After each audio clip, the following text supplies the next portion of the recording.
Hello everyone. हाल ही में WHO ने एक बार फिर से public health emergency of international concern के तौर पर एम पॉक्स को डिक्लेयर किया है। एम पॉक्स की डिक्लेरेशन ऑफ पब्लिक इमरजेंसी एक बार फिर हम सभी में इस चिंता को बढ़ा देता है कि क्या हम फिर से एक बार लॉकडाउन जैसी स्थिति में जाने वाले हैं। क्या कोविड 19 की भयावहता फिर से रिपीट होने वाली है। क्या फिर से हम ऐसी ही हेल्थ इमरजेंसी का दौर देखने वाले हैं।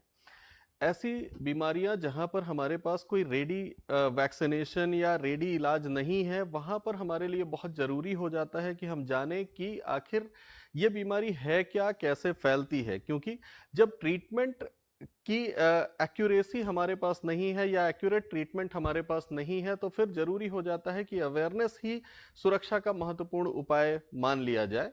तो हम आज के इस वीडियो में यही कोशिश करेंगे कि आपको एम पॉक्स, जिसको पहले मंकी पॉक्स के नाम से जाना जाता था, इसके बारे में जो फैक्चुअल इंफॉर्मेशंस हैं, इसकी जो जागरूकता है, अवेयरनेस है, इसको बढ़ाने की कोशिश की जाए।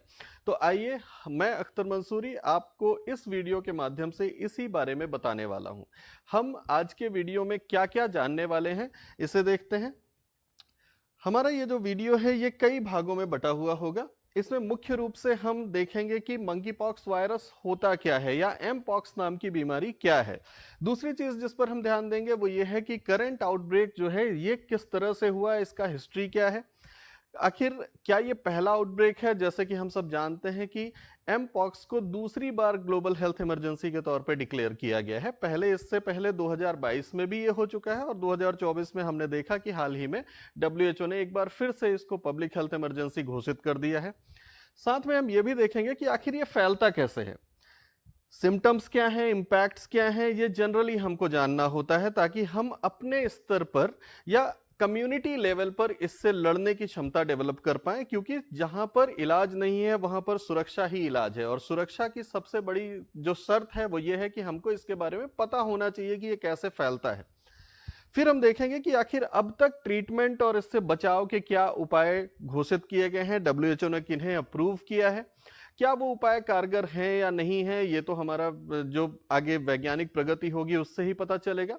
जैसा कि हमने पहले भी देखा था कि कोविड 19 के दौर में बार बार इलाज बदलते जा रहे थे। डब्ल्यूएचओ एक वैक्सीन को या एक दवाई को अप्रूवल देती थी, फिर उसके बाद उसको चेंज कर देती थी। तो ये दौर जो है ये अक्सर पब्लिक हेल्थ इमरजेंसी के दौरान देखने को मिलता है।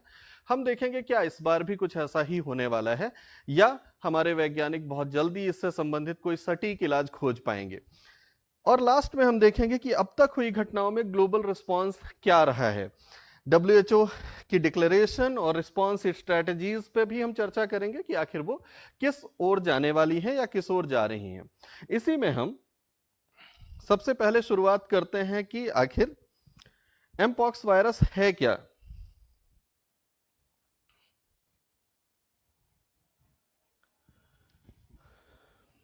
आइए, तो हम एमपॉक्स वायरस को सबसे पहले हम ये देखते हैं कि ये है क्या, ये बीमारी आखिर आई कहां से। 1958 में सबसे पहले बंदरों में ये बीमारी पहचानी गई, या ये वायरस से होने वाले जो लक्षण थे वो बंदरों में पहचाने गए, और वहीं से इसका नाम मंकी पॉक्स वायरस दिया गया। हालांकि इंसानों में इसका संक्रमण 1970 में देखा गया पहली बार। और ये, अगर हम इस बीमारी के नेचर की बात करें तो ये एक जूनोटिक बीमारी है। जूनोटिक बीमारी हम उन्हें कहते हैं जो बीमारियां पशुओं से मनुष्यों में होने की संभावना होती है। तो जूनोटिक ओरिजिन की बीमारी है, और जिसको हम जानते हैं कि पहली बार हमने इसको 1958 में पहचाना था। ट्रांसमिशन पाथवेज इसका जनरली हम ये मानते हैं कि ये स्किन इन्फेक्शन को क्रिएट कर रहा है। हालांकि इसके लक्षणों में हम आगे देखेंगे कि इसके साथ जो जनरली फ्लू के लक्षण होते हैं वो भी इसके ही लक्षणों में शामिल होते हैं। स्किन इन्फेक्शन बहुत महत्वपूर्ण तरीके से दिखाई देता है, रैशेस के फॉर्म में, ब्लिस्टर्स के फॉर्म में, या कई बार पैचेस क्रिएट हो जाते हैं, पैचेस बन जाते हैं स्किन में, जिनको हम स्किन लेशंस भी कहते हैं। तो ये बेसिकली इन्फेक्शन का भी कारण है और सिम्टम भी है। तो कंटामिनेटेड मटेरियल से या स्किन के कांटेक्ट में आने से या किसी व्यक्ति के जो पहले से संक्रमित है उसके कांटेक्ट में आने पर एम पॉक्स के फैलने की संभावना बढ़ जाती है। सिम्टम सामान्य तौर पे 2 से 4 हफ्तों तक रुकते हैं। 2 से 4 हफ्तों के बाद सिम्टम्स समाप्त हो जाते हैं। लेकिन यहां पर बात यह है कि इसके 2 क्लेड्स अब तक एग्जिस्टेंस में हैं या 2 क्लेड्स पहचाने गए हैं। इनमें क्लैड 1 और क्लैड 2। क्लैड 2 जब 2022 में इसका पहला आउटब्रेक हुआ था, जो मुख्य रूप से अफ्रीकी देशों में हुआ था, सेंट्रल अफ्रीका में, और उसमें भी विशेषकर डेमोक्रेटिक रिपब्लिक ऑफ कॉन्गो में, तब क्लैड 2 ज्यादा प्रभावशाली था। क्लैड 2 को सामान्य तौर पे यह माना जाता है कि ये इतना खतरनाक नहीं है, लेकिन क्लैड 1 जो इस आउटब्रेक, जो अभी हालिया आउटब्रेक है, इसका मुख्य कारण है, इसको ज्यादा खतरनाक माना जाता है। यही कारण है कि क्लैड 2 के आउटब्रेक के टाइम पर बहुत लंबे समय तक यह संकट नहीं बना रहा। 9 महीने की एक अवधि के बाद इसको ग्लोबल संकट से के दायरे से भी हटा दिया था डब्ल्यूएचओ ने। लेकिन इस बार थोड़ी सी इसका संकट बड़ा गंभीर सा दिखाई देता है। तो हमारे लिए अब ये जरूरी है कि हम जानें ग्लोबल रिस्पांस। हम ये तो जान ही गए हैं कि अब तक 116 देशों में ये फैल चुका है और फिलहाल इसके फैलने की रफ्तार काफी ठीक ठाक है। आपने एकदम अभी ही देखा होगा, कल परसों की न्यूज में ही, कि पाकिस्तान में भी इसके 3 केसेस पाए गए हैं।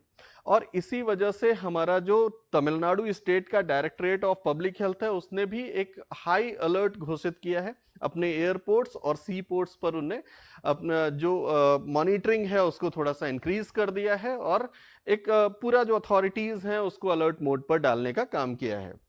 आगे हम देखेंगे कि एक्शनेबल मेजर्स जो है वो क्या क्या लिए जा सकते हैं। वही हमारे यहाँ पे भी हो रहा है। फिलहाल तो तमिलनाडु इसको बहुत ज्यादा गंभीरता से ले रहा है, लेकिन अगर ऐसे ही स्प्रेड होता रहा तो बहुत जल्दी हम देशव्यापी स्तर पर अलर्ट मोड तो देख ही सकते हैं। लेकिन जब तक ये होता नहीं है तब तक हम कोई पैनिक की आवश्यकता नहीं है। हम इसको बहुत केयरफुली मॉनिटर करते हैं, केयरफुली प्रिकॉशनरी मेजर्स लेते हैं, वो ज्यादा जरूरी है।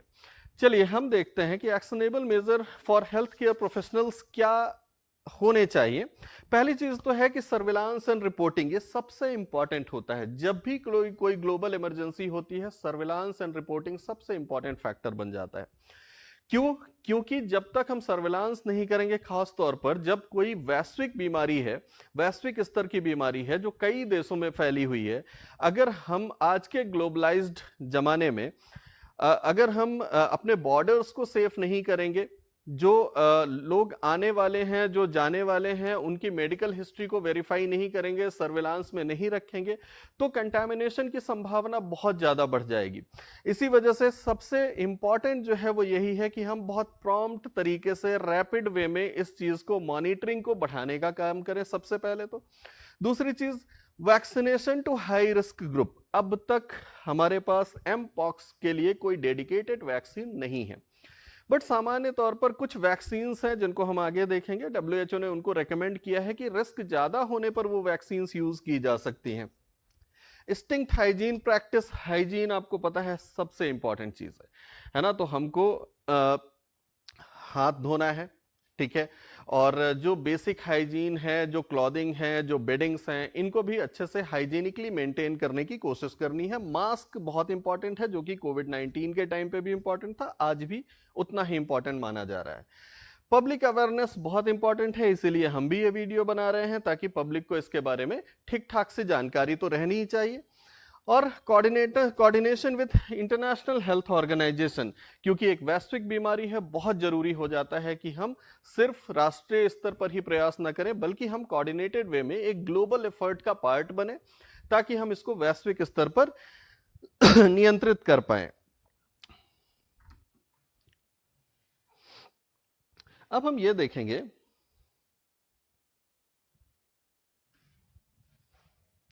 कि अब तक जो आउटब्रेक हमको दिखाई देता है,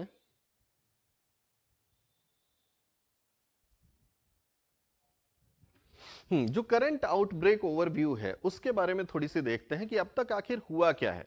हम जानते हैं कि सबसे पहली बार आउटब्रेक जून 2022 में हुआ था। हालांकि जनवरी से ही लक्षण आने शुरू हो गए थे, तो हम सामान्य रूप से ये मानते हैं कि 2022 से प्रारंभ होने वाला ये जो ग्लोबल हेल्थ क्राइसिस था, ये एक इमरजेंसी के तौर पर जून के आसपास 2022 में घोषित किया गया, और उसके बाद फिर अब ये दोबारा एक बार क्राइसिस के तौर पर घोषित किया गया है। अब तक अगर हम देखें तो 116 देश में इसका आउटब्रेक हो चुका है।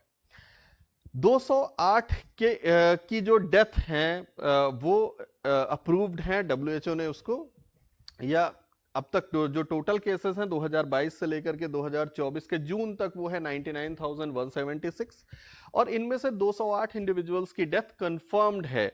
तो इसलिए हम ये मान के चल रहे हैं कि ये थोड़ा सा इसमें बचे रहने की ज्यादा जरूरत है या केयरफुल रहने की ज्यादा जरूरत है। दूसरी चीज, ये सिर्फ लाइफ के लिए थ्रेटनिंग हो ये तो डेंजरस है ही, ये तो खतरनाक बात है ही, लेकिन साथ में ये इकोनॉमिक लॉस भी करता है। अब तक के एस्टिमेट्स देखें तो हमको पता चलता है कि अब तक 0.2 बिलियन डॉलर्स का इकोनॉमिक लॉस हमने इस बीमारी की वजह से झेला है। 19% अमेरिकन जो हैं जून 2024 में जो आउटब्रेक हुआ है उसमें 19% अमेरिकन केसेस हैं, और इसी वजह से इसके ग्लोबल आउटब्रेक के चांसेस बहुत ज्यादा बढ़ जाते हैं।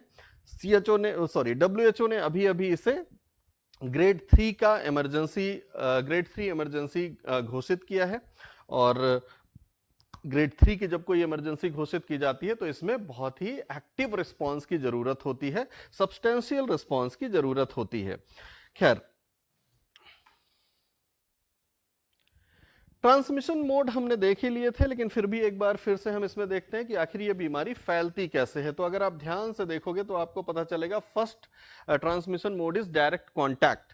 जब कोई व्यक्ति स्किन टू स्किन कांटेक्ट में आता है किसी संक्रमित व्यक्ति से तो कंटामिनेशन के चांसेस बहुत ज्यादा बढ़ जाते हैं। दूसरा है रेस्पिरेटरी ड्रॉपलेट्स, जो हमने कोविड के टाइम पे भी देखा था कि छींकने से, खांसने से, जो भी श्वसन के साथ या वायु के साथ जो निकलने वाले ड्रॉपलेट्स हैं, संक्रमित ड्रॉपलेट्स हैं, इनके संपर्क में आने पर भी बीमारी का जो प्रसार है वो हो सकता है। किसिंग, कफिंग, ये भी कारण हो सकते हैं, जहां पर सीधी सी बात है कि हम फेस टू फेस इंटरेक्शन को अवॉइड करें, और अगर हम फेस टू फेस इंटरेक्शन कर रहे हैं तो मास्क वियर करें, वो ज्यादा जरूरी है।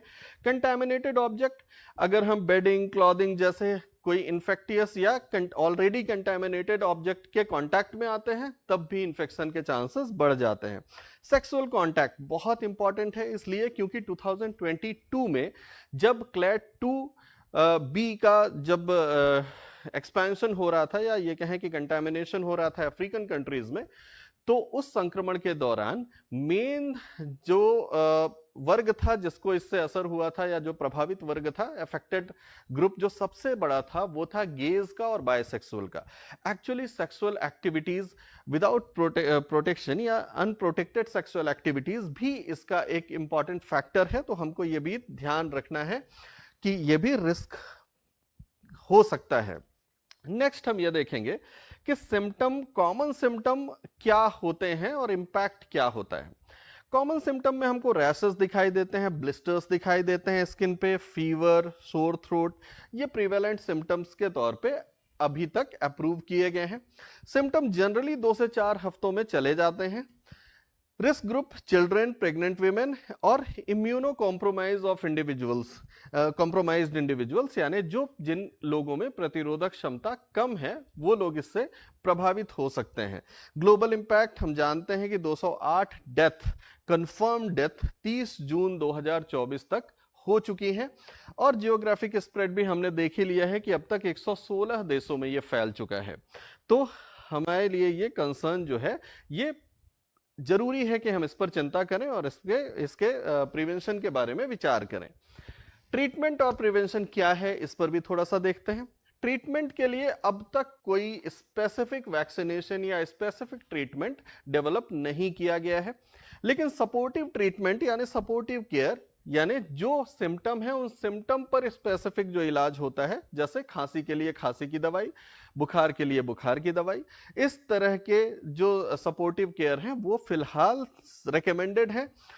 तो इसमें क्या है, no specific treatment for mpox, focus on providing supportive care to manage symptoms and recovery. दूसरी चीज है वैक्सीन। अब देखिए, मैंने आपको बताया कि वैक्सीन्स अब तक तो डेवलप नहीं हुई हैं, लेकिन कुछ वैक्सीन्स जो ऑलरेडी हमारे पास अवेलेबल थी, जैसे MVA-BN, LC16 और ऑर्थोपॉक्स वैक्सीन, ये हाई रिस्क पेशेंट को दिए जाने के लिए रेकमेंड किया जाता है, लेकिन सिर्फ हाई रिस्क पेशेंट को, सामान्य रूप से नहीं। प्रिवेंशन स्ट्रेटजीज में हम अवॉइड करेंगे close contact with any infected person, protected sexual activities, and regular hand washing and mask wearing, ये इंपॉर्टेंट है। साथ में हाइजीन तो सबसे इंपॉर्टेंट है ही, तो हम हाइजीन प्रैक्टिस को सबसे ज्यादा इंपॉर्टेंट यहां पर मानेंगे। इसके अलावा ग्लोबल रिस्क रिस्पांस पे अगर हम देखें तो हमको थोड़ा सा इसका एक टाइमलाइन देखना होगा। टाइमलाइन ये है कि 2022 में इनिशियल एमपॉक्स आउटब्रेक हुआ था, जिसमें क्लैड 2 रिस्पॉन्सिबल था, clad 2 variant of mpox responsible था। 12 अगस्त 2024 को डब्ल्यूएचओ ने इस आउटब्रेक को अक्यूट ग्रेड 3 इमरजेंसी के तौर पे डिक्लेयर किया और 14 अगस्त को इसको ग्लोबल हेल्थ इमरजेंसी के तौर पर भी डिक्लेयर कर दिया गया। इसी तरह से 15 अगस्त 2024 को हम ये देखते हैं कि पहला केस जो अफ्रीकन कंट्रीज से बाहर हमको दिखाई देता है वो स्वीडन में हमको मिलता है, first detected case outside Africa. और 16 अगस्त 2024 को 3 एमपॉक्स इन्फेक्शंस जो हैं वो केसेस रिपोर्ट किए गए पाकिस्तान से। अब क्योंकि पाकिस्तान इंडिया का नेबरिंग कंट्री है, हमारे लिए कंसर्न और ज्यादा बढ़ जाता है। और अभी न्यू केसेस जो हैं वो eastern Africa, Burundi, Kenya, Rwanda and Uganda जैसी कंट्रीज में देखे जा रहे हैं, तो ये भी एक चिंता की बात है। ग्लोबल हेल्थ रिस्पांस ये हमने कर ही लिया है, एक बार देख ही चुके हैं कि इसमें हमको मेन चीज़ों पर जो ध्यान देना है वो enhance surveillance and reporting, promote vaccination in high risk groups, implement strict hygiene practices, educate people on prevention methods and coordinate with international health organizations। तो ये एक अवेयरनेस का छोटा सा प्रयास था जो हमने किया था। आप इसी तरह के और जानकारी भरे वीडियो या बहुत उपयोगी जानकारी वाले वीडियोस हमारे YouTube चैनल से प्राप्त कर सकते हैं। समय समय पर हम आपके लिए इस तरह के वीडियोस लाते रहते हैं। आप हमें हमारे सोशल मीडिया प्लेटफॉर्म्स पे भी फॉलो कर सकते हैं, फेसबुक, लिंक्डइन, ट्विटर, इंस्टाग्राम, सभी प्लेटफॉर्म्स पे हम अवेलेबल हैं। Thank you so much. फिर इसी तरह के एक वीडियो के साथ मिलेंगे। धन्यवाद।